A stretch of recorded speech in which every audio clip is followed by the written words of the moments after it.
BBC Audio presents Calling All Forces, the vintage BBC variety show. Calling All Forces was a variety programme aimed at military personnel based around the UK and Germany, and ran weekly from December 1950 through to July 1952 on the BBC Light programme.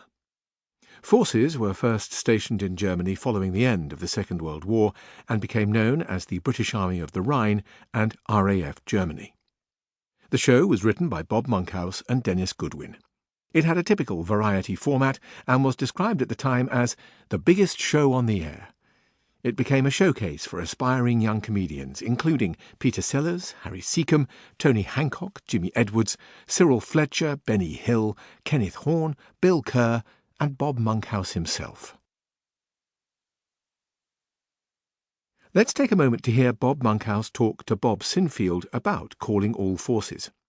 This extract is from Archive on 4, The Monkhouse Files, and was first broadcast on BBC Radio 4 in 2000. Let's have a listen to a bit of Calling All Forces, because there's quite a good history to that, and quite a list of names. We were so lucky to get that. We'd only written two radio series up to that time. We'd written Hip Hip Hooray for Derek Roy and It's a Great Life for Bonacolino. But they'd been produced by Leslie Bridgemont, and it was Leslie who was given the job of creating a one-hour comedy show for the Forces, and he came to me and Dennis to write it. We were very fortunate. It kept us in work for 4 years. Every single week. Yes, we're calling all forces wherever you are, and you'll be hearing from Philip Slessor, Carol Carr, Ned Barney, Leslie Wells, Tony Hancock, the George Mitchell Choir, the Stargazers, and Geraldo and his concert orchestra. We'll have some places wherever you are, and it to you. Obligatory singing troupe. George Mitchell singers, together with the Stargazers. Your master of ceremonies, Ted Ray. Ted Ray, marvellous comic. I remember him from Does the Team Think? Does the Team Think, and Razor Laugh was his great radio success. I learned so much from watching Ted. Hello and welcome to the 36th edition Of your own show. You know, I feel wonderful today. I really do. I suppose it's because I've just come from the golf course. And I had a pretty successful practice game. Well, a whole crowd of people followed me around the course. It seems for years they've been waiting to see me swing. Jealousy, that's all. Of course, it was rather a breezy day for golf, and the wind was playing such strange tricks with the ball.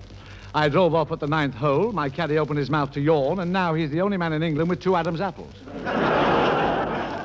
As a matter of fact, I was playing Uncle Roscoe. He always boils all his golf balls in a big pot of onion. Oh, I remember this. Then he doesn't have to look for a lost ball. He just takes a deep breath and comes in on the bean. Comes in on the bean. And tonight we are presenting a spine-chilling fantasy of the African jungle, the story of King Solomon's fabulous mines. Beside myself, the other members of the cast include Mr. Tony Hancock. Please, no applause. No applause, go. Now, wait a minute, Tony. Recognisable. Wonderful people do. His voice hasn't come in yet. He hasn't found his voice yet. Tony, my boy, calm down. You're not such a lady killer. Oh, no? I haven't been wasting my time backstage, you know. That Carol Carr. Don't tell me you've kissed her already. I do not kiss and tell. Let her do the bragging. He doesn't sound comfortable. Tony, No. I'm disappointed in you. Don't take it so hard, Mr. Ray. I, too, have loved and lost, and look at me. I'm looking and I can see why you've lost. Really, I'm disgusted. Carrying on in a respectable theatre, bringing your nasty, wolfish habits into this programme. Horrible. Ugh. And besides, if anyone's going to do any necking around here, it's me. You? Extraordinary that we had imposed upon us the idea that Tony Hancock should be a Lothario. Most improbable. Yes, but it's what Tony wanted at that time. And we did a series where he was the con man conning Charlie Chester, entirely the wrong way around. Yes.